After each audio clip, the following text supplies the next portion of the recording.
knowledge would you impart to people if they're contemplating a journey into being an entrepreneur? I'd say probably the most important thing is to actually go out and take action. You can work on your mindset and how you think about things and how you do things, but if you're not actually taking the actions that are required to move the needle, if Yeah. you're not actually posting in those groups, if you're not asking for reviews, if you're not asking for referrals, if you don't actually do those things, you're not going to succeed no matter what your morning routine looks like or this or that. Yeah. Like you got to go out and take action. Welcome to Insights into Success. We're with your host Paul Dodds. We hope to educate, inspire and motivate you to achieve your own personal success. We talk to guests from all around the world from a variety of walks of life to hear the realities of their own journey to success. What challenges have they faced? How have they coped with failure? And what have been the keys or will be the keys to their own success? In our Read to Succeed interviews, we talk books that have inspired our guests, and for some, they share their secrets to marketing success. Join us as we give you insights into success. All right, welcome to Insights into Success, where today a special guest is William Milliken. Now, he's got a really interesting business and not one I've come across before. You might be able to see in the background the name of his business, which might give you a little bit of a hint of what it's all about. But I'm not going to steal his thunder. I'm going to just hand it over to William. And William, I guess to start off, could you tell me a bit about your business and how on earth it came about? Yeah, so I own a dog waste removal business. So we basically go out in people's backyards, we scoop up the dog poop, and we and we leave, and we get paid for it. So it's a pretty straightforward business. It came about. We started in 2021, was kind of our first full year. Started off almost as a joke, but we've been able to turn it into a multi-million-dollar business over the last few years. Literally picking up poop, probably one of the most hated chores of all time. And I think that's probably a big reason for the success. There's more dogs than ever. There's more people wanting to spend money on their dogs than ever. And I think we just had the good timing for the service. So before you got into this, like what were people doing? Like what were the options for what people would do to deal with this issue? They would just either do it themselves or they wouldn't do it at all. It's probably what I would say. So because I mean you're obviously an American, I'm in New Zealand, and I just kind of want to understand what the variation is. Like here, right? We've got dogs. So what we would do is we would pick up, their poop and put it in one of these poop bags, and then we put it in a designated little rubbish bin. And then each week, when we put out a normal rubbish, we bag it up and put into the normal rubbish. What do people in America without your option, how would they deal with it? Yeah, so they would just go out. Most of our clients were doing work in their backyard, so the dogs will go out in the backyard, they'll do their business, and they'll either just pick it up themselves, kind of like you mentioned. They'll put it in like a bag or maybe like a 5-gallon bucket, and then they'll put it in the main trash can or rubbish bin, as you say. That's pretty much what they would do. Or a lot of people just don't do it at all, and there's some pretty nasty yards out there, especially in especially in our location. Yeah, right now it gets pretty crazy because in our area it snows quite a bit. So once all the snow melts, people aren't out in their yard picking it up over the wintertime. So it's just a disaster. So people want to go out and mow their yard or do gardening or anything like that. It's just an absolute mess. So we're able to come in and kind of eliminate some of that pain for them, which is a pretty big pain for a lot of people. Yeah, I guess having the snow factor, I suppose that complicates things too. Like say here, like we don't get snow where we are. So we don't have that issue. So is it a lot of people, because of the snow, they just don't bother to go out and pick it up? So it's just sitting around in the amongst the snow.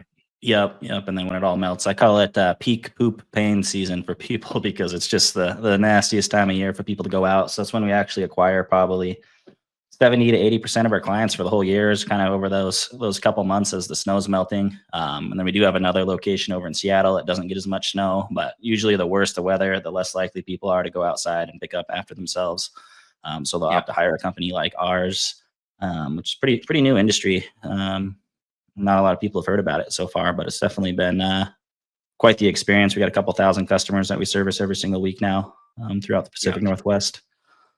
And are they consistent, or in summertime when the weather is better and it's easier for them to pick it up themselves, do they then put you on hold and just use you for winter, or is it one of those things once they're with you, they kind of stick with it? So we're on all our customers are on a subscription basis. So we'll bill them once a month, and then we'll either come out twice a week, once every other week, or once a month, depending on kind of what their budget is and how many dogs they have. And as far as like our average client right now, they stay on about 20 months on average. But with as far as seasonality goes, I think you're spot on. Over the summertime is usually our slowest time of year. People are on vacation. It's easier for them to go out. Their kids might not be in school, so the kids are doing it. So summertime, there's definitely a little bit of a dip, but most of our customers do stay on all year round. Yeah. And tell me, in terms of cost, what would it cost the average person over there for the service? So yeah, we're in our area. Our customers on average at location 1, they pay us about $105 a month on average. And then location 2, it's a bigger city, bigger metro, higher cost. So they're about $120 to $125 a month. It's kind of the average cost. And what do you do with the waste when you collect it? What happens to it then? Do you like try and I don't know, put in some sort of organic tip, or like how do you manage it? Yeah, so unfortunately, the waste in the United States, especially for dogs, it's too high in protein content. It's considered a hazardous waste, actually. So there's a couple options. We actually kind of learned our lesson from our first location. So first location, we bought a bunch of trucks. We'd haul the waste away in the trucks, and we'd partner with a big company like Waste Management, and they'd take of it and dispose of it. And our other locations, bigger metro, a lot denser, a lot more population. We actually just run around in kind of fuel efficient cars. We'll just double bag the waste and put it in the customer's trash can, and the garbage company will take it from there most of the time. So sorry, you're saying that you actually put in the customer's garbage can as opposed to taking it away? Yeah, at our second location. Yep.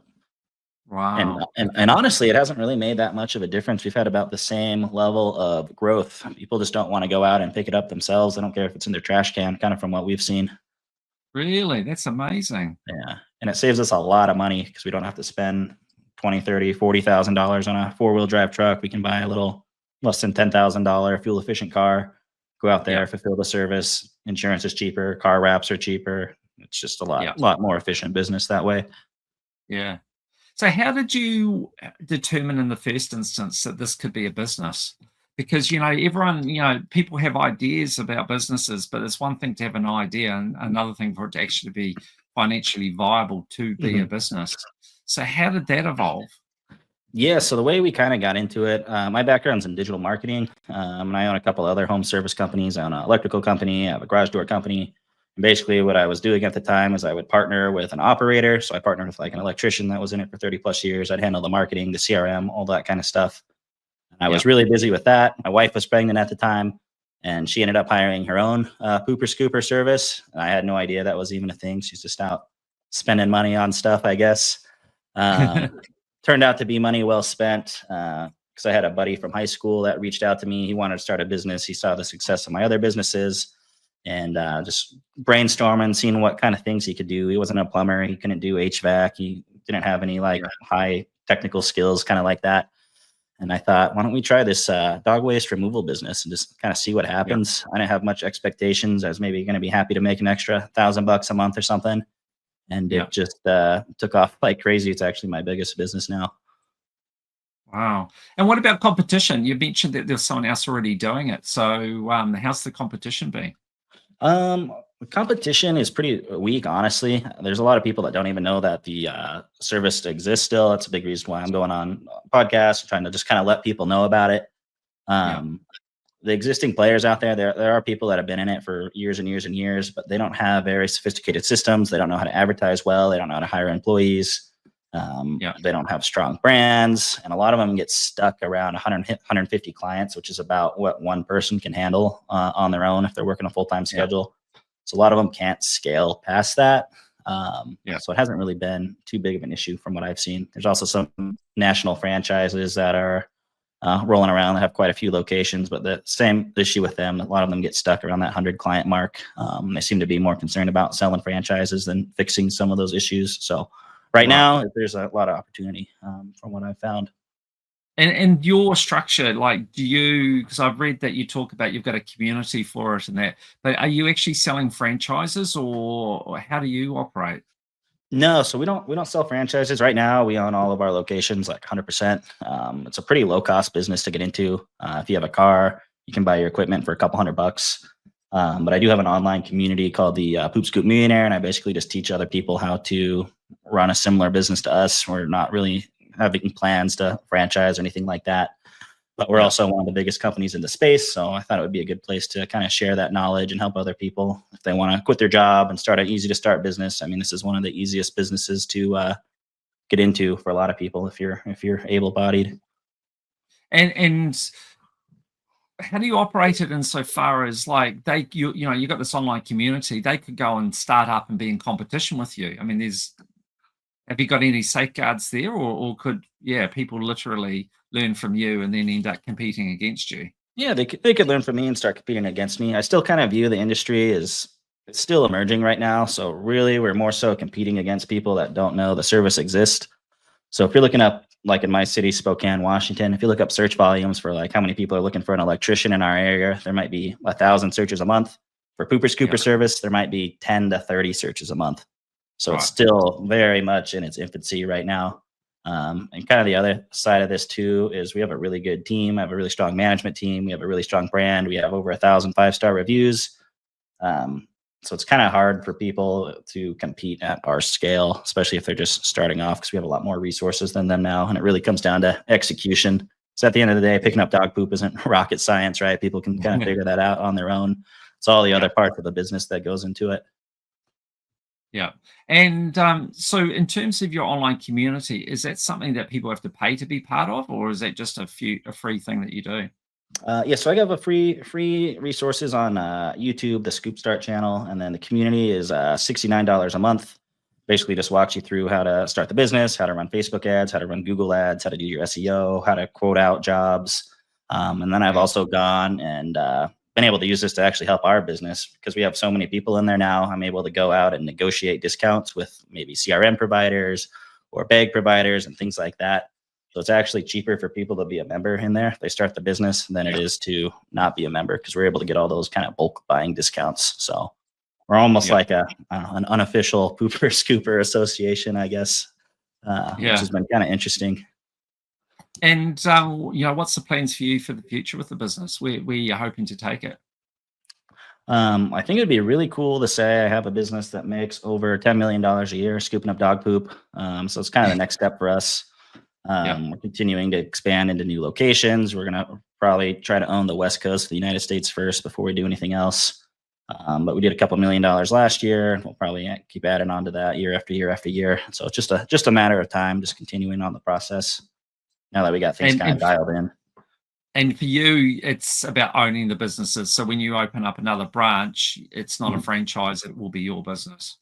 Yeah, yep. Because like I said, we can get one started. It's whatever. We could buy a car, we could get it wrapped, get the equipment for a couple $100. Then really, we kind of turn into more of a marketing company than a poop scoop company. Just getting people on the route, getting people on the subscription, and then just making sure we do a good job on the back end. So I'd say aside from labor, marketing is probably the next biggest expense because there's not really any cost of goods sold other than your employees that you're paying to do the work.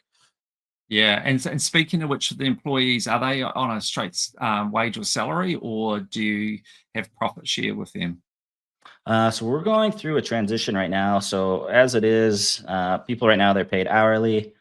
We try to pay anywhere from 20 to $25 an hour. That's a couple dollars an hour more than any of the other kind of entry level labor jobs. We also pay benefits, and then we also allow employees to take a vehicle home, so it saves them on gas and maintenance. And we also have a lot of scheduling flexibility for those entry level employees. So as long as they get their route done in a day, they can kind of start and stop whenever they want. If they have to go to the doctor's appointment in the middle of the day, we try to build Yeah. in a lot of flexibility for them. And the goal is Yeah. basically just to make it the best entry level job that we possibly could. Yeah. But with that being said, we are going to be transitioning to a pay for performance model later this year after our busy season's over. Yeah. And the people that actually do that work, is there a typical profile? Are they tend to be young people just out of school, or is it quite diverse? Yeah, I would say probably our average profile, we're looking at probably mid-20s, early 30s is kind of what our typical employee is.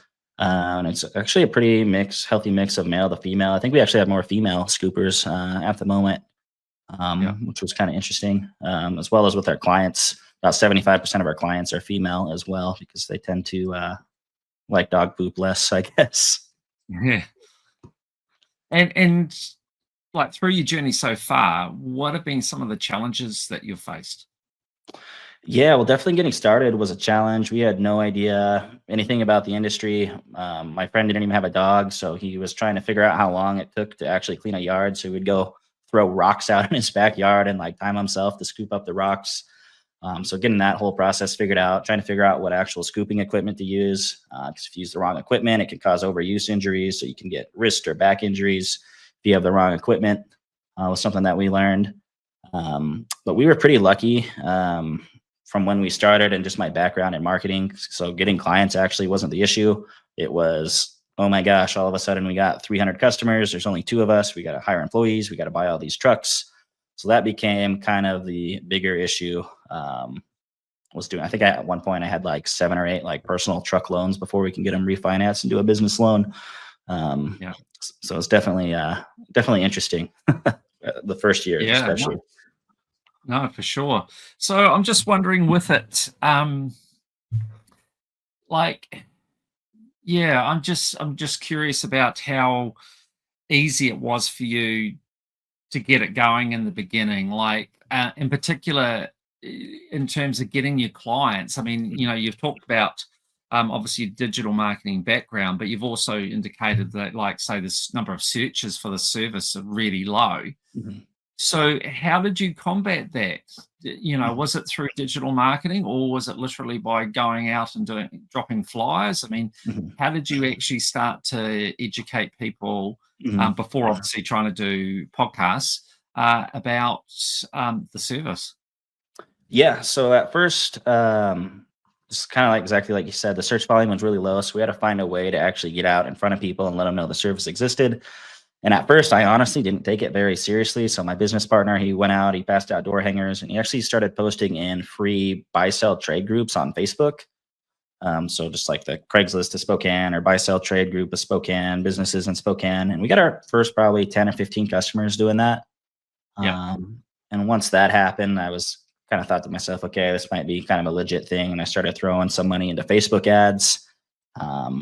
Probably within 2 or 3 months running Facebook ads, we had over 300 recurring clients. Yeah. And then from there, it's just grown. And presumably now, like, do you use a mix of Facebook ads, Google ads? What's the sort of mediums you tend to use? Yeah, we've tried all sorts of things. Right now, our number one channel is still going to be Facebook ads. We've been able to generate quite a bit of demand. So Google ads and SEO is our second biggest channel. And then our third biggest channel is truck wraps. So all of our vehicles are fully wrapped with branding and emails and phone number, all that stuff. I'd say those are our top 3 channels. And now that we're bigger, we have a little bit bigger of a database. So we collect people's phone numbers before we give them a quote. We also have a list of previous customers. So sending out automated text messages and email sequences is probably our fourth biggest channel, other than like referrals and word of mouth. Yeah. So taking a step back, can you tell me a little bit about your background before you got into this? And I guess taking it right back also, part of your response, like when you were younger as a kid, did you ever sort of envisage being an entrepreneur, or was that a goal, or what were you thinking back then, and how did you end up transitioning to where you are now? Yeah, I would say back then I wasn't really thinking too much. I was kind of in a sheltered household, right? I didn't really know what was out there in the world, what things were a possibility. So it's like, okay, graduate high school, get a job, go to college, new opportunities present themselves, graduate college, more opportunities present themselves. And then you start to learn about this entrepreneurship thing. And it's just a whole nother world with a lot of possibilities. I got pretty lucky. Had a friend of mine that knew a lot about running Google ads and Facebook ads and building websites and all that kind of stuff. So I learned kind of the marketing trade from him. We even had a small kind of marketing agency, but I realized I would make a lot more money if I owned the companies that I did marketing for, rather than just advertising for other people. So that was kind of the pivot I made. And I think 2020 was when I started opening my first trade businesses, home service businesses. Now, so tell me about that though, because like you would have presumably been in a paid employment, and then you've decided to pivot and go out on your own. So, how was that for you? And to give us a bit of a perspective, like, did you have a lot of commitments at that stage, or was it easier for you because you didn't have a lot of commitments? You know, because Uh, entrepreneurs can be of all sort of ages. Some have got mhm, families and kids to support, so that's yeah. harder. So, Mhm. yeah, could you just give us a bit of insight into that? Yeah, I mean, I'm 31 now, so I was in my probably mid 20s. And yeah, wasn't married or anything at the time. Didn't have kids, so it was definitely a lot easier to take some risks. I Yeah, always tended to save money and keep my expenses pretty low for the most part, so I definitely had a little yeah, bit of a cushion. The first time, basically breaking away from a job, I worked at a big advertising agency. They didn't want to deal with the small little home service clients, so they ended up letting yeah, us do that kind of on the side. And it got to the point where we were making money, like working on the weekends, than we were at our full time job. And that's when we ended up making the split for my first business. yeah. And what was your first business? Yeah, it was just like a little local marketing company. So Yeah. with And the guy that do you still run that now, or have you moved on from that? no, yeah, I moved on from that. I actually just gave it up to my partner that had got me into it in the first place, just because I saw these other um, avenues as more profitable, at least at the time, with the skill set that I had.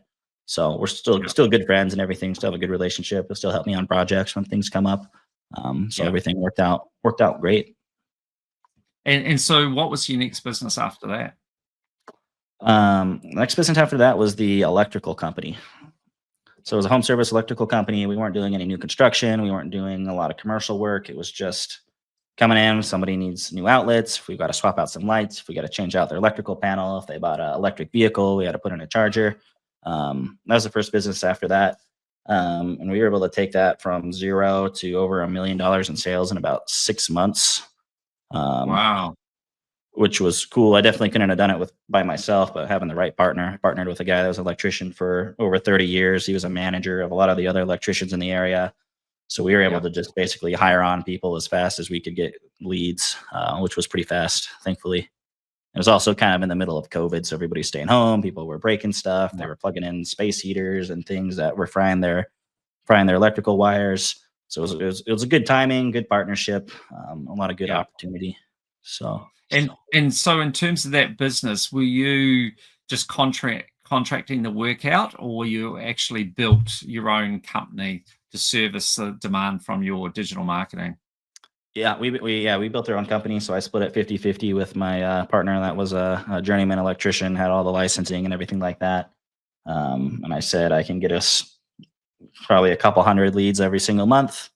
So we got the leads. He started off doing all the sales, and then he'd sell the job. Then he would just hire the next best guy that he had worked with previously over the years. Yeah, Until we built that up. I think we had close to 15 or 16 people at our peak at that yeah, company. So it's another reason I like the poop scoop company, because it's a lot easier to hire somebody to scoop poop than it is to find a journeyman electrician with 8,000 hours yeah, and all the licenses. yeah. And so that business is continuing to this day? Yep. I still have that business. Still doing its thing. And so all those electricians are actually employees rather than contractors? Yep. So pretty much all my companies, everybody's employee. Right. So, and And how did you oh, sorry, carry on. oh yeah, I was saying we try to do everything that we can to take care of them too. So we trying to pay a little bit higher than everybody else and give good Yeah, benefits and take home yeah. vehicles and all those kind of things. So how did you manage to meet this electrician? Because that's would have been quite a pivotal moment for you, really. hmm Yeah, so we met actually at another electrical company we were both doing some work for, and it was COVID basically hit at the time, and the guy tried to get people to work without paying them overtime, and he tried to get them Yeah, to come back for like $5 an hour less wages. And eventually he ended up kind of just laying everybody off and more or less shutting the business down other than himself. Um, so it kind of got to the point where it's like, okay, you got this skill set, I got this skill set. Let's go see if we can yeah, make something happen. yeah, And we were able to do that. So definitely the COVID had a lot to do with how giving us that push at the time. Yeah. Didn't really have a choice. Yeah. And tell me about your next business that you got into. So right after that, we started the Poop Scoop business. So we started that probably 6 months later. Yeah. 2021 was our first full year. And then a year ago, I had somebody else come into my office, and they were a garage door sales and installation person. So I helped them get that business spun up.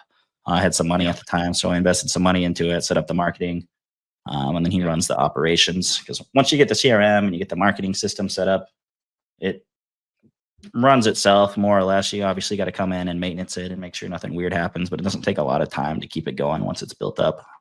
Yeah.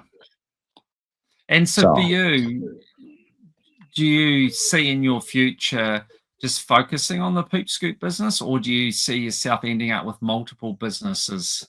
yeah, And Poop Scoop just being one of them. yeah, I'm probably gonna exit the businesses that are not the Poop Scoop business and just focus fully on that one. It's getting to a different Yeah. stage now where we have to hire out that next level of management. We got to start bringing HR in house and finance in house, and I got to find somebody else that can do the marketing that's not me, so the business can kind of exist if I get hit by a bus.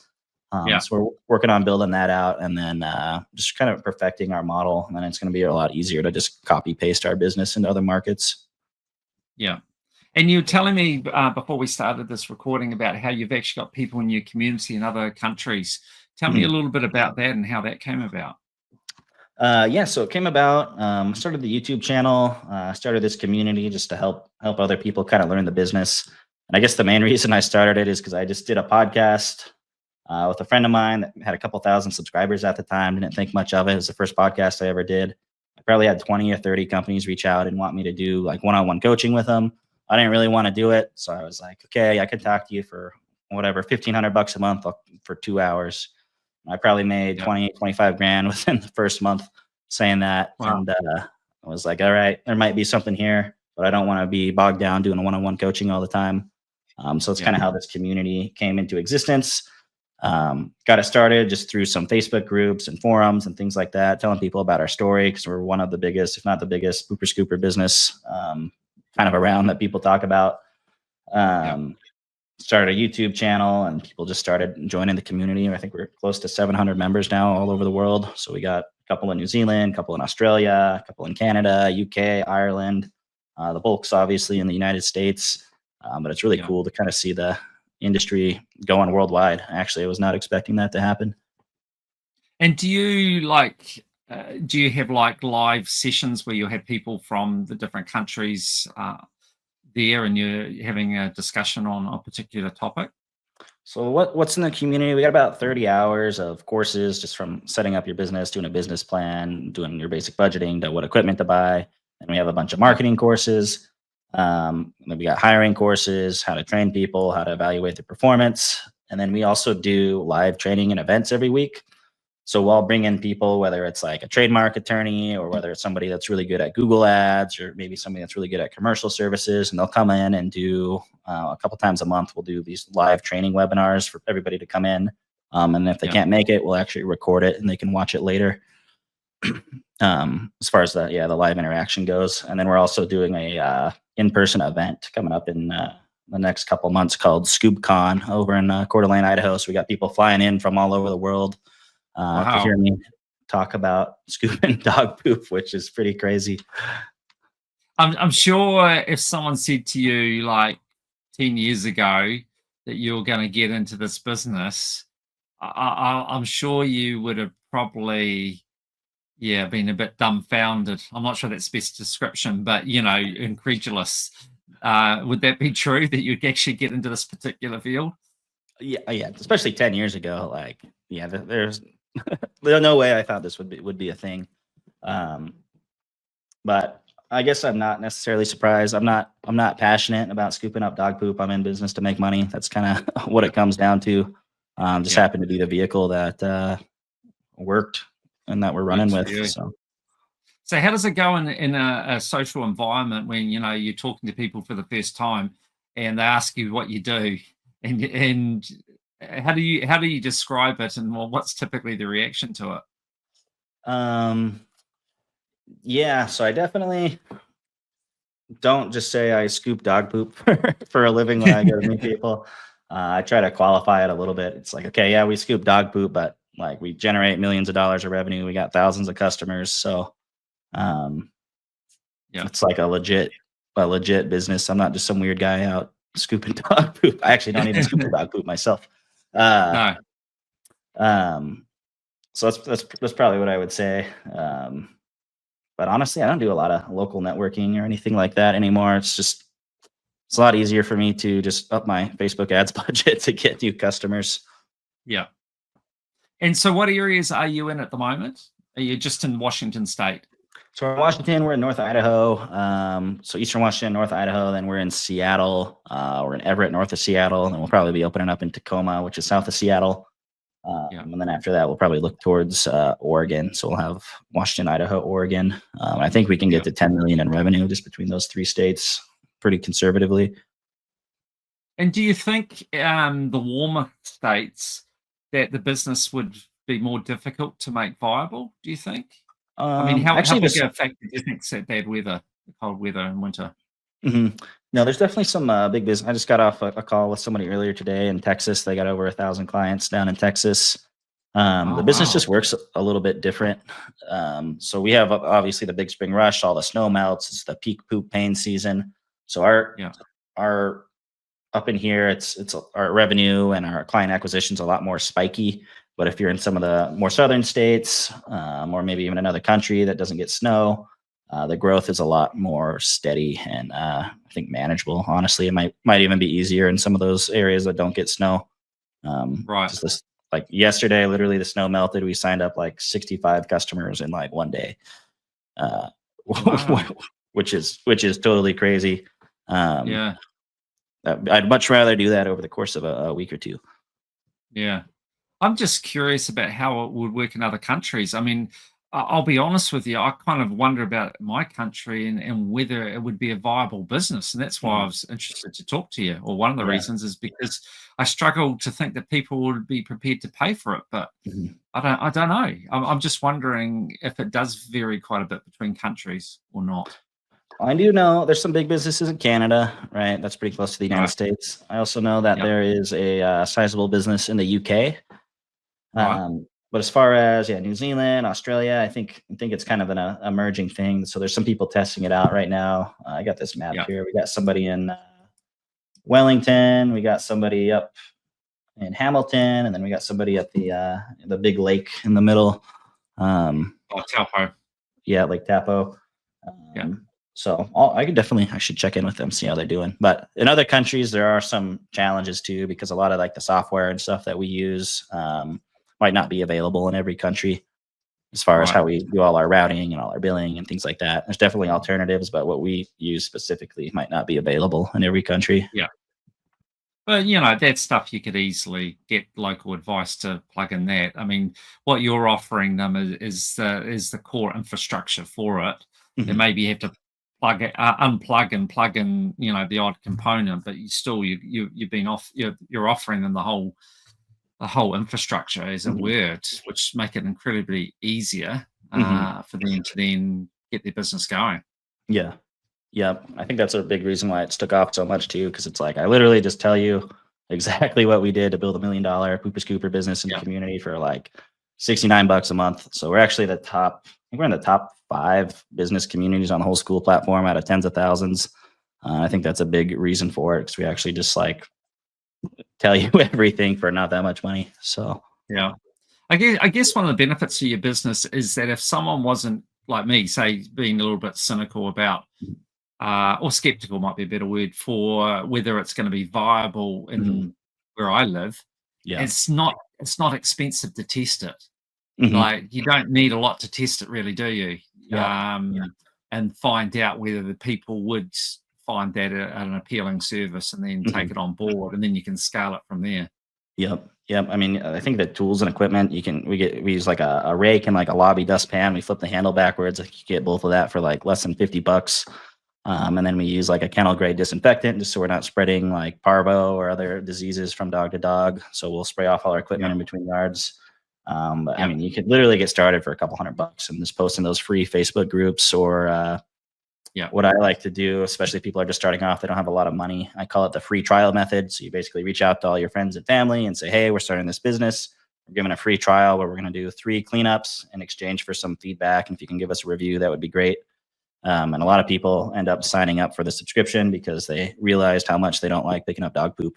So that's a good way to go if you don't have much money or you just want to see if it's going to be viable or not. Yeah. Yeah, no, for sure. So tell me, I mean, one of the things that I like to kind of try and flesh out from people that I interview is what you think are the key ingredients for people to succeed as an entrepreneur. Like, are there particular things that stand out to you in terms of people's character, etc.? What would you impart? What knowledge would you impart to people if they're contemplating a journey into being an entrepreneur? I'd say probably the most important thing is to actually go out and take action. You can work on your mindset and how you think about things and how you do things, but if you're not actually taking the actions that are required to move the needle, if you're not actually posting in those groups, if you're not asking for reviews, if you're not asking for referrals, if you don't actually do those things, you're not going to succeed, no matter what your morning routine looks like or this or that. Like, you got to go out and take action.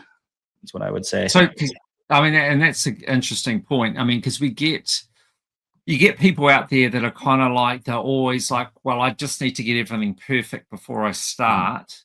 And then there's the others. It's like, don't worry about being perfect. Just get out there and do it. And then you can perfect over time. So I guess I'm taking from what you're saying, you're the get out there and do it and perfect over time approach. Yeah. Things don't need to be perfect. They just need to be good enough. And you can make it better as you go. And I would say the most important thing is to actually get out there and start getting sales and start getting money coming into your business, whatever you have to do. If you have to give away a bunch of free cleanups, if you got to go stand on the corner with a poop emoji outfit and spin a sign, like, you just got to do whatever it takes, especially when you're first starting off. As you're able to start generating cash flow, that's just more resources that you can deploy into other things to start making the business more perfect, which it never will be perfect. But you just gotta get started. You got to get some cash flow coming into the business is the most important thing. Otherwise, you don't have a business. Yeah. And is there other qualities of that in people that you'd recommend, like, that stand out, the people that succeed is they have certain qualities that maybe not the average person has? I definitely say having some patience is going to be important. I know some of the businesses I've been in have grown really fast, but I had to do a lot of kind of background work and I had to build a lot of skill sets before everything kind of came together. Especially in this business, we're not selling a high ticket service. We're talking $100 a month. So you're not going to be making a killing right away, but as you gradually build up your route and you get 50 customers, you get 100 customers, you get 500 customers, it starts to compound. But it definitely takes time. My electrical company, we got there in 6 months. It probably took closer to 2.5 years to hit the $1 million mark at this business for us. And that was, spending all sorts of money and having some experience and having the cash flow of another business to help support it. So, And the question I didn't ask earlier, but just sort of popped in my mind now, is like, one individual, like how many customers can one person service? Yeah, so one person can typically service between 125 and 150 customers. It's going to be mostly dependent on your route density and kind of what area you're in. If you live in an area that has huge yards, obviously you're not going to be able to do as much, but you'll need to charge accordingly. But in the United States, anyways, if you're charging $100 a month, there's not a lot of expenses to this business. You got to drive around, you got to pay for gas, you got to pay for marketing. Once your route's built up, almost all the revenue comes in on a recurring basis. So you don't really have to advertise that much anymore. And I mean, somebody could realistically make 6 figures picking up dog poop without any employees, which is kind of crazy. So if you're willing to get your hands dirty, and you're willing to be patient, put in the work, and willing to deal with kind of some of those things you alluded to earlier, like going into the network event and telling people you're the local pooper scooper, it could be a great opportunity for the right person. Yeah. And if people wanted to get a hold of you and become part of your community, how do they go about doing that? Yes, the best way to get a hold of me would be to check out our YouTube channel, which is just YouTube.com/Scoop Start. Otherwise, I would go Google Poop Scoop Millionaire. You can Google William Milliken Poop Scoop Millionaire, and we have a community on the School platform. I check my DMs there every single morning because people pay to hear from me. So it's a good place if you want to get a hold of me. If you try to call into my office at Swoop Scoop or Infinite Electric or one of my other companies, it's impossible to get a hold of me. So please do not call my actual physical local companies because you will not get a hold of me. Yeah.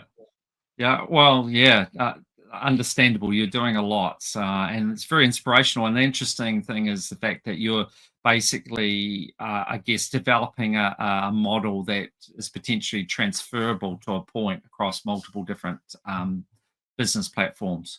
So I wouldn't be totally surprised if sometime in the future I hear that you're involved in some other business once you've maybe got this one to the scale that you want to achieve. But I guess my one final question is for the business, what is your really long-term goals? What would you like to achieve with this business in the longer term? Yeah, I'd say at minimum, we definitely want to hit that $10 million in revenue mark. I just, compared to the other business, this one's just so much more kind of viral and interesting for people. I think it's a real unique opportunity to be kind of the leader in the market because there's not a lot of companies like this that exist. To see how Yeah. far we could take this thing. I mean, obviously, we have our community. We could franchise if we wanted to. We could get to the point where we just start acquiring other companies once they get big enough and doing like a big roll up. Yeah. There's a lot of opportunities and a lot of options in the future. It's just about kind of developing the industry at the moment. But I think we could definitely get to that 8-figure mark. And if we're 10, 20, 30 years down the road, who knows, we might be able to hit 9 figures picking up dog poop, which I think would be cool to talk about. And do you think the timing starting in COVID, do you think that was beneficial? Yeah, I think at the time it was definitely beneficial. I think that helped cover kind of some of our ignorance at the time because we had no idea what we were doing. We opened our second location a couple of years later, and that's growing at about the same rate as our first location did.